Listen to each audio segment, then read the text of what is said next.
Hello, folks, and welcome back to Support Together's Fill Ur Cuppa podcast. I am your host, Mrs. O, and we're very privileged to have a very special guest today. On my left, we have Lisa McFarland, relationship coach. Woohoo! On my right, I've got Una Leonard. Yeah, I'm here. Hi, everyone. Lisa, you're very welcome all the way down into the sticks of Truro. Really in the sticks. I know. Yeah. So But I made it. She's here. There's a tractor and the weather and road diversions, but I'm here now. Yes, you're here. You're very welcome. Thank you so much for coming down. This is not your first podcast. This is not my first rodeo. Yes. I tell you that for nothing. So I'll take it there's no nerves. You're all right. No, I'm grand. Like, That's good. I know. With the cup in the hand. Yes. If I could just get to every teacher who told me that talking would never make me any money, you know, that would be great. You know, Definitely. all the reports of she talks too much, she's too disruptive. Same here. Here Look. we are disrupting and talking too much. Sorry about that, people. Talking's never going to make you money. Well, actually. I can prove you wrong. So, Lisa, tell us a wee bit about yourself and how you have become what you are today.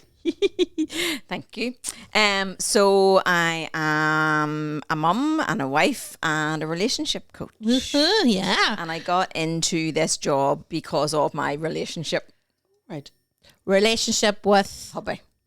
Okay. And- What were you before? Because this is where I go. What did you do before? I just So like before the you ladies became a thing, grown right? up, See you were everybody's HR faces. before, weren't you? Sometimes people say to me, "What do you do for a living?" I say, "I'm a relationship coach," and it just gives me so much joy to see their faces. They go, "Oh, right, that makes me happy." So I just laid that out for you Yeah. guys. I know, but I know that you were HR before. yeah. So I suppose HR is human resources, and it's kind of relationships as well. So what took you to relationship coaching? And that's where I did my training. So I trained as a life coach through my work, and just more to help the staff and help myself and do all that. But that all came after my hubby and I had been to therapy. Right. Should I Right. go back before I go forward? Yes. Okay. So the kids were 15, 14 and 9. So you have three boys, girls? 2 girls and a boy. They're all grown now. And my mummy had passed away about 5 years before that, so we didn't have any support. We ran a business together, which was perfectly great, fine. And then it just went through a stage that all businesses go through, a stressful stage, but my plate was full. Didn't know how to fill my own cuppa, was unaware, was totally codependent, thought it was my hubby's job to fill my cuppa, and he thought it was my job. And we came from the generation of Pretty Woman and Jerry Maguire, where you're nothing and we have to complete each other. Yeah. We'll call bullshit on that right out the door. Big time. Out the doors, right? You are a whole person, you find another whole person and you build a relationship, but we didn't get to that for about quite a while. Right. So it was actually our big girl said, "Are you two still arguing about that same thing?" Okay, so your kids were much older. Did you find your relationship with your husband was affected when they came into this world, when you brought your first child, second, third? I was very fortunate and was not affected. I think look back now, I probably was like, well, there's definitely a couple of months there where I was a bit lost. Aye. Definitely when number 3 came along and the other 2 were at school and he was born, and my hubby was probably busier than he was when the first 2 came along. But he's awful good, like. Right, so awful did you good. work in a partnership then when they came started, on the beginning? Yeah, we started working together when Elise was 6 months old and Lara had just arrived in my belly. Right, so you're actually working together, and then for a long time. did you work together in home, in the house, as a partnership, husband and wife? Like, as Were you helping each other, mommy, daddy? I know, he's brilliant. Yeah. Okay, No, because it's he's just fabulous. that's very interesting, because people feel like me, right? My kids now are 20 turning, and Podrick's 18, and you think, Jesus, we've made it to now. yeah. We're doing all right. And that's often where people sit back and become very complacent and get lazy in the relationship. But that's the danger zone. That's the danger zone. There's 2 danger zones. The danger zone is that you drift apart when your children are little, and you think to yourself, we'll get it back together here. Yeah. No, can't be doing that. If you haven't had sex for 5 years, 10 years, how are you going to get that back on track if you haven't had a 5 years? conversation? Jesus, oh. If you haven't had can sex for 3 happen. months, You hear sometimes this, you I'm can't gonna get it back on track. But no, my hubby and I were great. When the kids were wee, he's brilliant. My mum used to say, he's so annoyingly hands-on. You know, he was brilliant. Like, I fed the kids. He just did everything else. He was very, very, very good. He's very Brilliant. good. And just, he's always wanted to be a dad. He's great. He's great. So then what happened that... It was our business that nearly broke us. Right, Yes. There's always something, isn't there? There's no Everything space was going apart. right, yeah, like what was the turning point then that you to make your daughter turn around and say, "Are you two still arguing?" again. So it was our business. So in our business, we had always worked quite separately. So he had his jobs, I had my jobs, and never the two really. So it was great. And I only worked like 2.5 days a week, so it was brilliant. I just floated in, did my job. My big girl shouted at me for saying my wee job. Or I'm just And you don't just nothing. Now, come on. Just wee. You just come in and you One just... of my second daughter messaged me one day and she goes, "I've just watched your story." I was like, Okay. yes. She goes, "If you say we one more time in that story, I'm blocking you from my list." I was like, "Okay, sweetheart." You know, so Yeah, it's but lovely she's when a they get to that point. stage. Yeah. It's lovely. So they were 15, 14. Our business just went through a stage that businesses go through, a very stressful stage. It was actually scaling up. So we just went through a stage, but we didn't have any tools. We didn't have the communication tools. And I had a terrible, terrible communication style, which was I would say all my words. You girls know this if you've watched anything on Instagram. I would say all my words and then I would shut down for 3 days, 4 days. Or I could do a week easy. I was So brilliant. you at it. huffed? You're a professional huffer? I'm not allowed to call it that because across the water that's a different thing, which I didn't know about. And I didn't know about that either. But you're over here. sniffing glue. Oh, right, no. Well, over here we call There's- huffing. I've 2 million views on a reel with me saying huffing. But it was great because This year's going to go viral. they all started arguing in the comments. It was brilliant. It was all terrible and calling me names and all. Of course, they went mental. And I was traumatized for about half an hour. And I was like, well, this is our local language. And So over huffing, here... I was a brilliant hopper. I was a professional. And you know what I would do? Sorry, I have joy about it now because I don't do it anymore. You know, if you came to my house for dinner, I'd be great. Chatting all to him. Why? Letting on we were five. And then I'd close the door and I would just shut down again. See, that's what I would. I actually would have put a mask on. That's kind of like postnatal in my house. When postnatal was there, I would have put a mask on for everybody else coming. Yeah. And then when everybody left, then I shut back down again. That was it. That was all you And had it wasn't to an give. argument. What Well, was there was a bad? resentment probably between me and him, but there wasn't an argument going on as such. I just had give everything and then couldn't give any That was more. your, that was I your know, cover. but think Mine what is emotional he... abuse. hear what? That's like abuse. It Your is. poor It is husband. abuse. And nearly Thank like you, girl. ghosting. Said it. My mouth there now. I don't need to go on about. No, but I love that you're sitting. That's called like you've sat with that, Yeah. and you've went to therapy, and you're not sitting going, no, it was better him, than me, that. him, No, me, it's better him, than me. When she told me, we're skipping about here, sorry, girls. No, When it's she just told me conversation. that I couldn't give him the silent treatment anymore, huffing, I gave her the huffing for the whole session. Yeah, And I had to pay her £75. yeah. But where did you learn that skill from? You see, Now, the problem is she never got her own way through this huffing. So I'm not quite sure how the mind thinks that's going So to work. did you get your own way eventually? It wasn't even about something that was about my own. It could have been just that the dishwasher. It could have been just something, but it was more that it was just my go-to. It was just my that's her comfort conscious- zone. It was just, that was my comfort zone. And it was like, and it was emotional abuse. It was a punishment of Yeah. him for not emptying the dishwasher or something absolutely stupid. And even though he would say, look, I'm sorry about that, pet, I'd be like, well, it just doesn't make up for blah, blah, blah, blah, and just childish. But then you're Childish. huffing. If you were huffing for 5 days, 4 days, you weren't getting your way because you were doing that. But you, How long? in my narcissistic subconscious, it made me feel like I was winning. It's absolutely terrible. So what was it doing to him? So then she said to him while I was huffing with her, I'm not speaking to you. Now don't be huffing with us now here. No. Lisa. I'm not allowed to do it anymore. It's been 10 Okay, years. you're I'm skilled up reformed. now, are I'm you? reformed. Deadly. See, when I coach couples and they're huffers, I get a wee bit jealous. Do you? Why? Terrible. Shocking. I'm joking. But it's terrible. And we have to learn how to do healthy conflict. So when she said to him while I was huffing, well, how does it make you feel when she does that? I could cry now, I'm going to say it. He said, I can't reach her. Well, that's very. That is true. He can't reach you. You've put a complete I'm The shivering. right barrier's now up saying it. there, yeah. So she just looked at me. I was still huffing with her at this stage. She goes, "What are you going to do about that?" And I said, "Well, I'm still huffing, so I wasn't going down about it."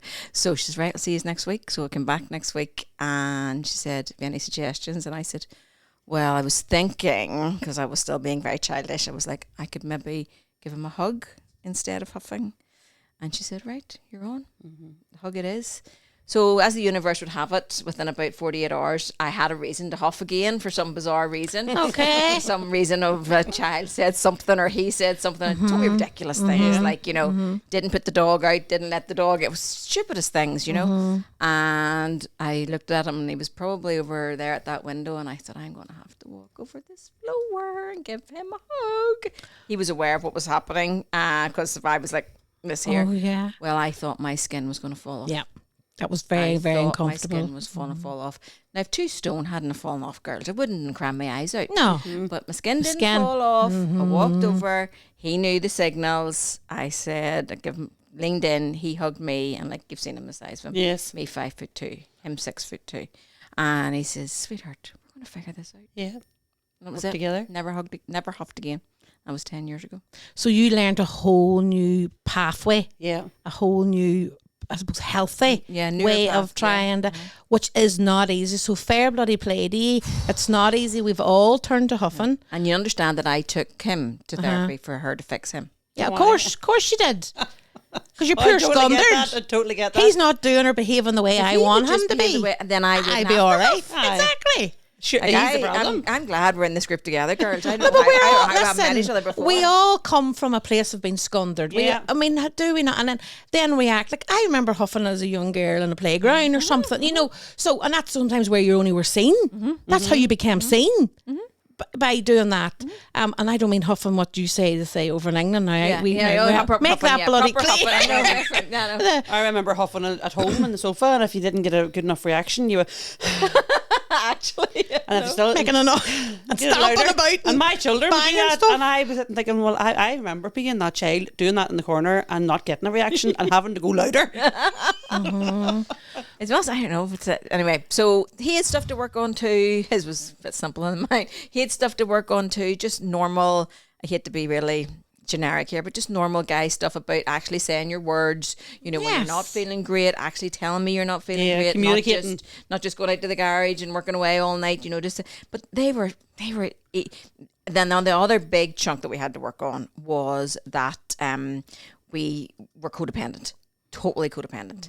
So if he had a bad day at work and he was a bit low, not depressed, just a bit low, what's wrong with you? What's wrong with you? What's wrong with you? You need to have it, because if he was a bit having a bad day, that meant I had to have a bad day. Yeah, you actually met him at his level, or vice versa. The temperature.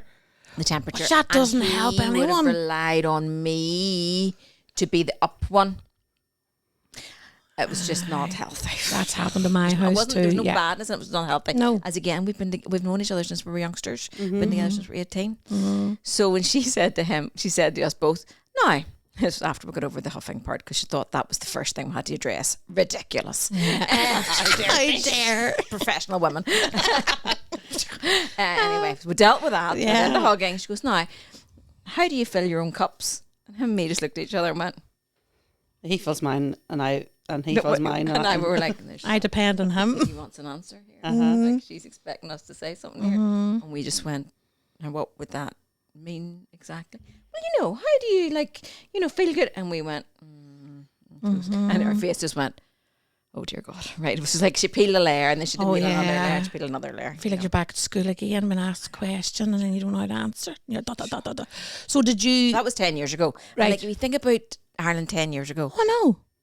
like, we didn't know very much. No. Like, I don't think I knew about mental health till I was in my 40s. Yeah.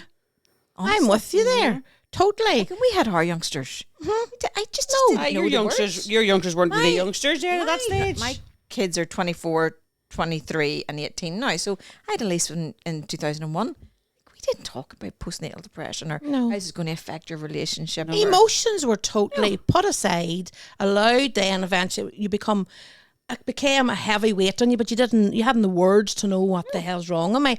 So people end up turning to addiction. Yeah. Relationships were broke down. First and foremost, relationship with yourself. You look on the mirror and you don't know who the hell you are. And I think that was the thing when she said, how do you fill your cup? We were like, she means that we have to be our own people. Yeah. And then we have to build a relationship. So the way I sometimes say about it is, it's like what we've been told, what my generation, I'd love to say this next generation are better, but I'm not sure. Every love song you listen to, every movie, it's still the same messaging they're getting, which is two halves making a whole. No. We want two whole people building together. a relationship. Yes. And the relationship is its own living, breathing thing. Totally get you. That's why I would like it. But like, we just didn't talk about any of those things. Like, I mean, I think the best advice I got was, leave it 6 weeks till you have sex. Like, that was the advice I got coming out of hospital. Aye. What? No, and you think of that. Women, they're terrified even to allow anybody to go down there. You know what I mean? And then they push 6 weeks after they push sex. each other, they push the partner away, then he feels neglected. Yeah. Something you talk a lot about, and something I'm into as well, is the love languages. Yeah. When I first heard about the love language, I was like, seriously, what shite's this? What flipping Americans are on about now? Exactly. And I remember way back years ago, and me and Michael were going through a challenging time. It was there's different stages within your relationship, especially and it's often you're meeting each other where the kids are at. Exactly. And where your job role is. You're only as happy as your most unhappy child. I know, but that shouldn't be the way either, right? And we know that, and I know that now. But yet again, I had no knowledge. Yeah. But I went and had a wee nosy, right? What's this thing? And I went and did the quiz, and me and Michael were working hard on each other, as in finding out who both of us were together as a couple, but also separate, right? Because I never knew who I was. And had you children at this stage? Yeah. Now, well, I went through counselling as well, and so did Michael for his things, and it really was beneficial to speak to somebody rather than me depending on him to know, because I get frustrated. Worse than being someone's I expected him to have the answers, but how would he have the answers when he didn't even have the words? Yeah. No knowledge, right? So what the hell? My expectation was way over the loop. But when I went and did the love languages, and I was like, I'm telling you, and I talked to some of our mummies about it, and I say, look, I'm telling you, I know it sounds corny, okay, but please sit with it. Go away and do that wee quiz. It's available online. It's handy enough. It's free. And he went and done it. Yeah. And Lisa, that blew me away because he participated, right? I didn't do it on his behalf, because how the hell? And some of the mummies go, so sure, I'll do it for him. I go, no, how you can do it for him if he's loading the dishwasher and you're like, you ask the questions. I bought you this, and then you take it for him. Sometimes I say to my girls, look, just if you don't do it, just while he's doing something, tidying up. But you can't go away and do it. Men do very well while doing an activity. Yeah, they do. Men talk really well. Shoulder to shoulder kind of a crack. Sort of thing. Yeah. But his love language, and you always expect, I'm different than him, right? That's why we're so unique. There's only one Una Leonard. That's how special I am. But my love language was communication. Yeah. And Michael's love language was touch. Imagine my surprise. Right. Okay. Right. In my house. But I thought touch. Right. So I'm going to give an example. Right. When I after having the babies, and we'd sit down on the sofa before having the baby, Michael would just love I'm poor Kira's getting me rubbing her ear now. But he used to rub my skin because of soft skin. Yeah. And that's all. He was having maybe put the leg over, and lie up on the sofa and watch.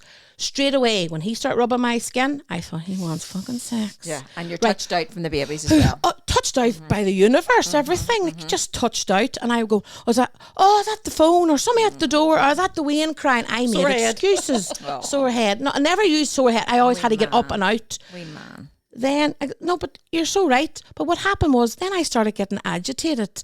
And I started resenting Michael. Resentment, I hear this a lot, but I did resent him. And I realised... Stress for men, resentment for women. Yeah. This is Fill Ur Cuppa, the Support Together podcast. And we couldn't bring you today's episode without the support of Shannon Hollywood, behavioural consultant. Shannon supports parents with a compassionate, research-based approach that focuses on connection, emotional safety and co-regulation, not punishment. Her courses and online content are designed to help parents stay calm and confident and connected, especially during challenging moments.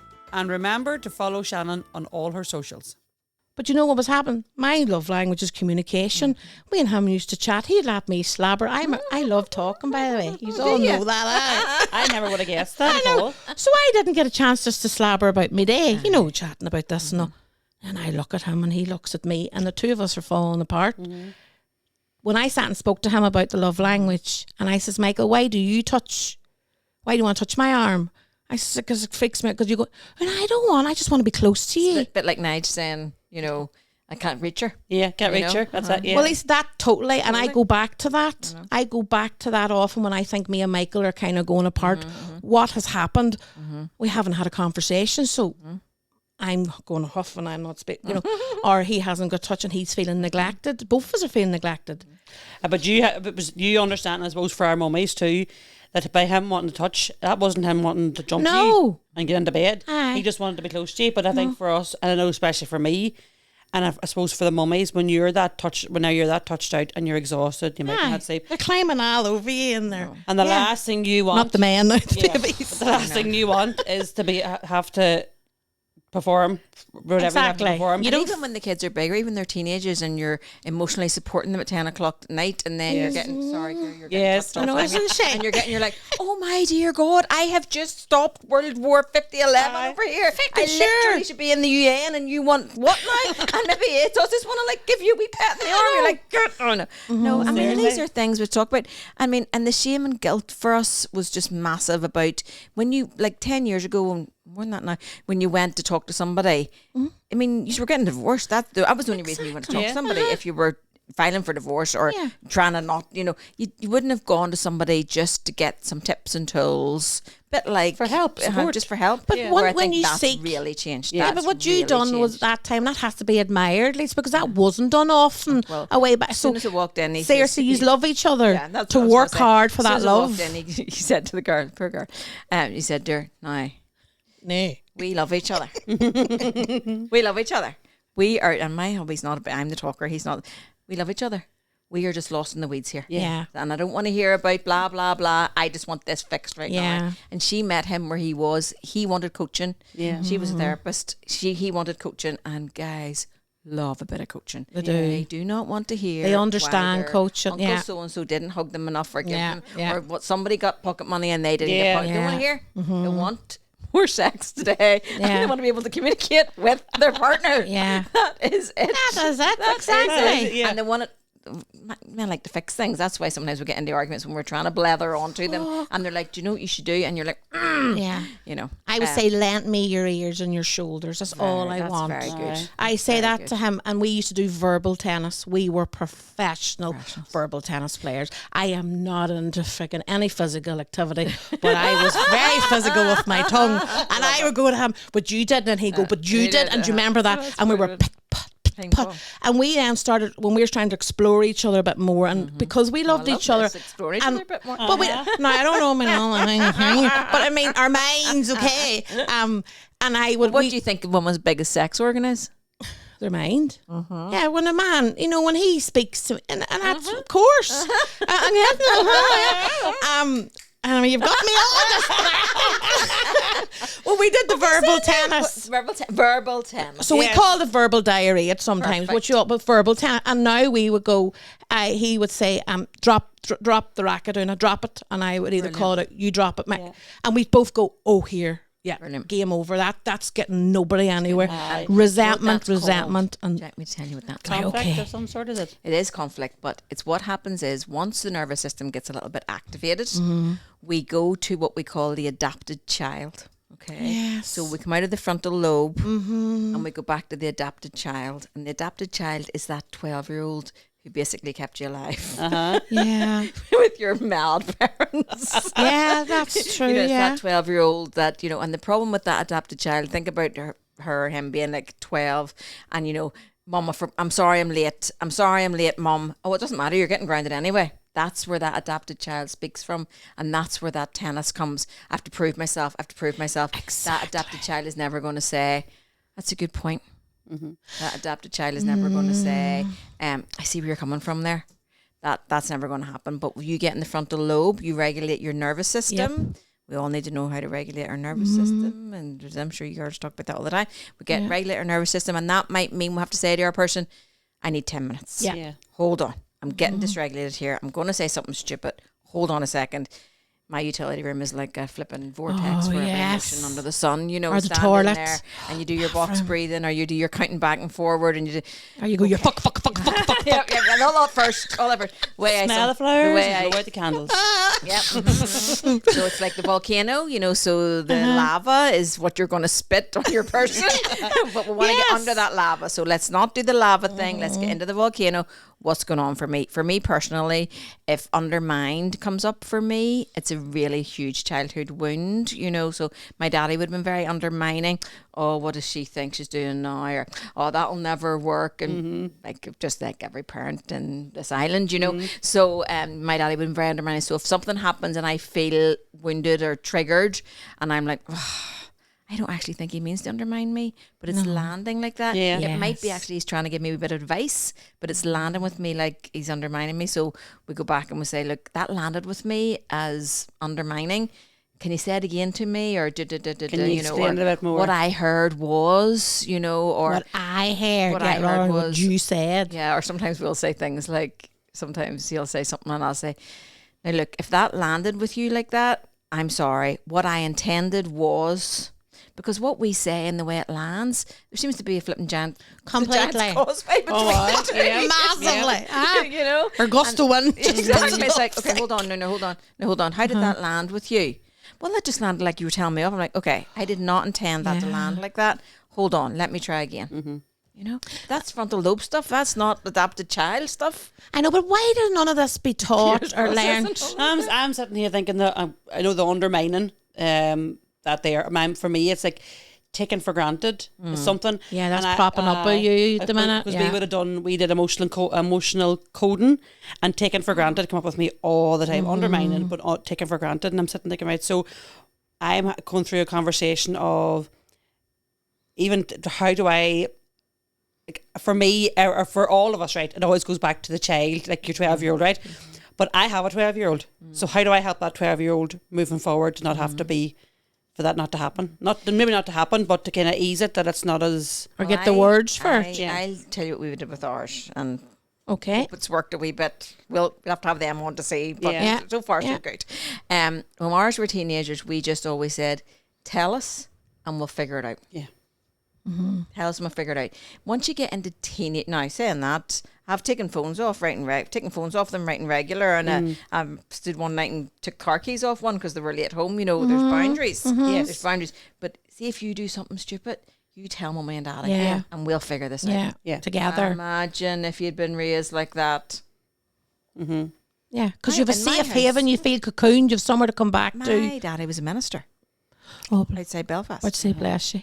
Bless me and save me. And I mean, that's all we were taught, that we were sinners and we had to be saved. And if you stepped out of line, Lisa, what would people think about me? Yes. But sure, It's just we've the all control. come It from was that about- kind it of was control. outside, Yeah. You know, what would people think? Like, I had to give up my job if you did something stupid or you got yourself into trouble. And so you couldn't be self. You couldn't even get to know who you are. How do you tell your parents that actually I was late home, or I got puncture in the car, or fell out with my friend, or or something? How could you do that? Somebody said to me, strict parents bring up sneaky children. You become sneaky, you don't tell, you avoid, and exactly what you said there. Come and talk to us, tell us, and we'll Have your figure it out. boundaries.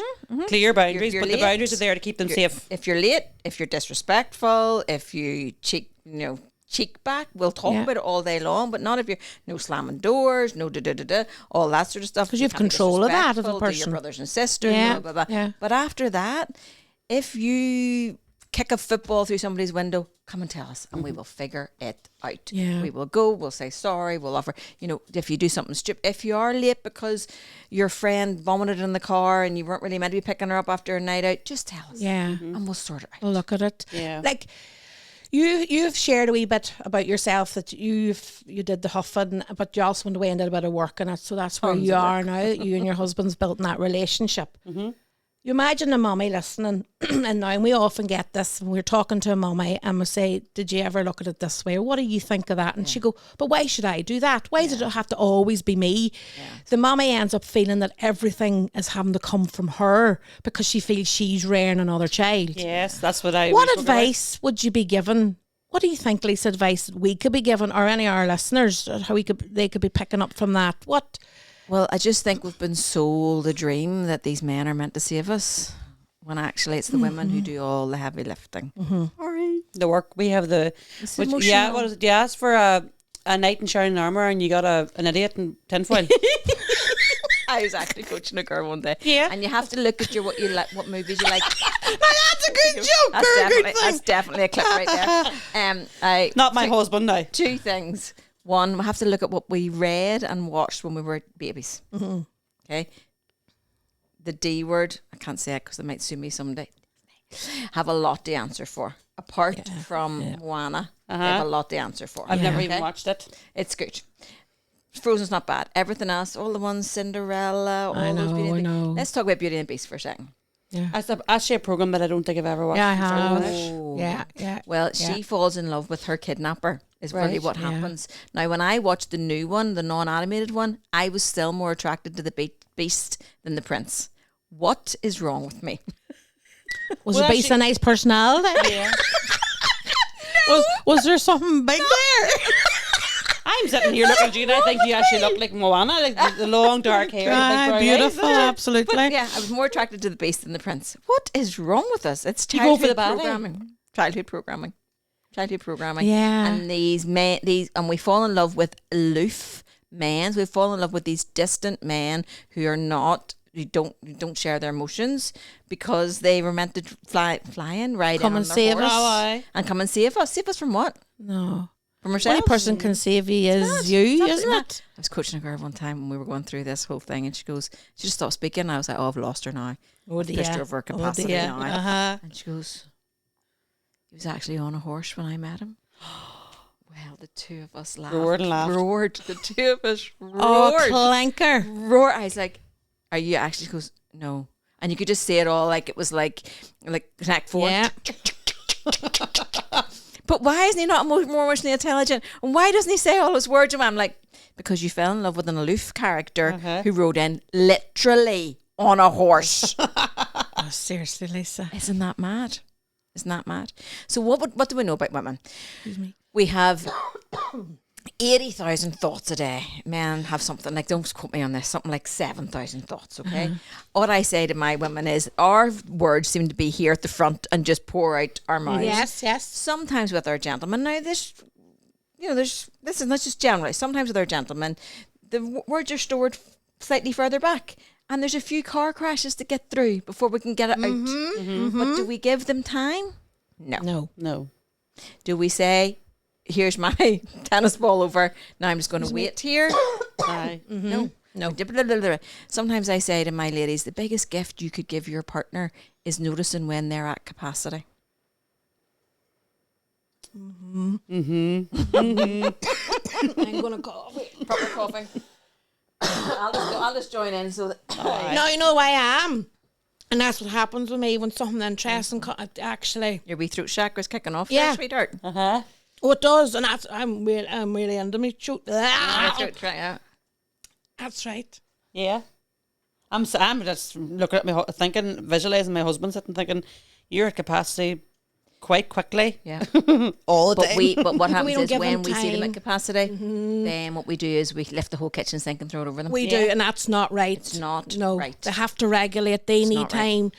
Like I get women coming to me and they go, "Oh, Nan, I do everything around the house," and I go, "Pat, but have you asked them? And have you also, but they don't do it quick enough, what or they don't." accountability do you take for that? Exactly. Did you just start doing everything when you moved in? What accountability? Now, Yeah. I would have a lot of people who, it's pretty shared, but then first baby comes along and sometimes maybe she's reduced her hours, so then she takes on a wee bit more, and that's grand, fine. Second baby comes along, take on a wee bit more. Third baby comes along, and now the back is broke. Take responsibility. And say, look, do you know what? I should have stepped in here 2 babies ago and said, see, when this next one comes along, I'm not going to be able to do. Yeah. But I also have had tons of men who say, I do everything. I mop the floor, I tidy up, I do everything. And the wives will say, but I just want him to sit down and have a cup of tea with me. So they think, and that's back to the love It's language. back to the love so they think language. they're serving through acts of service. Yeah. But some But no. all the women want is their time. That was my husband. Baby coming along, need to work, need to bring in the money, need to provide, and Mick would have been the same. Oh, need God, to provide. yeah. I'm sitting thinking, you've left this morning before 9 o'clock. I've sat here all day watching that clock, every minute going by. You said you'd be home at 5 o'clock. It's now 5:05. You walked in through the door, and you're going to get everything that's in my head because. I don't need you to. You left me. I don't need you to go away and work and bring in extra money, and I need you to sit here and have a conversation. I need to know that you're side by side of me, and that was through communication. Yeah. That was the only way to get that across to him. Yeah, but it's back to that early intervention and prevention. There is more work that needs to be done. Like a lot of couples go and have kids, and they don't even think that the communication is going to break down. They think they're still going to be in this bubble. Huge thing is your attachment style. Yes, so talk to us a start wee with bit the about that. So now hold on, I feel like we haven't finished that loop there. So All right, okay. I'm getting excited here now. I'm ready for the here next. now. I'm She's finishing the head loop. here. Keep her lit. Hold on. So recognizing the best gifts we could give our partner, both of us, back and forward. Yeah. Same sex partners. Yeah. Hetero partners. Partner. Whatever yeah, way. To recognize your partner's biggest childhood wounds and be aware of them. And to recognize when your partner is at capacity. I need to write that down. Right, so explain to me, how can we recognise when our partner's biggest childhood wounds? So if we do a bit of work on ourselves, that's really helpful.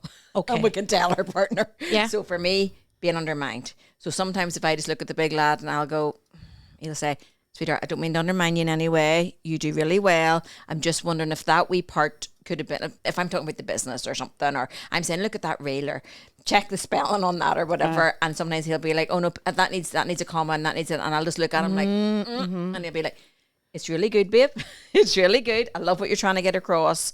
But maybe just if just easing off those edges for me is just so lovely, and then is recognizing what his childhood wounds is, and me being a bit more aware of those, and or even like knowing what your person's love language is. Like, I know his love language is time. If I'm flaffling here doing this, running to the children, popping on a plane over to England to see one that did it, and like he hasn't had my time for 3 or 4 days, it's really nice that I should recognize, do you know what, he just wants to take me out for dinner. Like, is that the worst thing in the world? He just wants to sit and watch I'm a Celebrity here with me. That's a nice thing. Just recognizing what we need in relationship is lovely. Second thing is, when you get into conflict or any sort of disagreement, recognizing when your partner's at capacity. And is that what you That's put up very recently important. about you can go to bed You can definitely go to bed and in and out because you're at Well, we 11 don't- o'clock or 2 o'clock in the morning. we don't You're do not- these yeah. at 11 o'clock at night, do No, we? Because no. we couldn't string 2 words together. Yes. No. But what if we like trying to stay on one subject at this minute in time and Yes. this prime time daytime? We don't have podcasts at 11 o'clock at night. We're allowed to say, love you. Yes. We're not going to agree on this tonight. Let's get a good night's sleep. If I could feed half the country their dinner and get them to go to bed, I think I could solve half the problem. Yeah. Yes, but We're saying that, hungry not or just we're going to hungry. bed and not speaking. It's about saying, Love you. look, Which use then your comes- words. Yes. So we'll finish. So now we've finished those 2 subjects off. Is that okay? Okay. One last thing I'll say about it is, once we start into the conflict or rupture, we call it, we want to deal with 1 cup at a time. Yeah. Not lift the whole kitchen sink and throw it over each other. Yeah. That tends to happen, Lisa. But once we get more practiced at dealing with 1 cup at a time, we won't have a kitchen sink. Yeah. There won't be a kitchen sink there. And is that looking at solutions rather than So saying that'll take us that. everything? See, I've just coached you both there. See, you Hold just on a fucking sec. hell. You've nearly You you know choked that me. we're looking for Bye. there's a recruitment post for support together at the minute. So now we'll go into attachment styles. Okay. Join us next week for part 2 of Fill Ur Cuppa, the Support Together podcast, hosted by me, Mrs. O, Kira O'Gowan, and the S2 team. And we couldn't bring you today's episode without the support of Shannon Hollywood, behavioural consultant. and produced by 9874 Creative.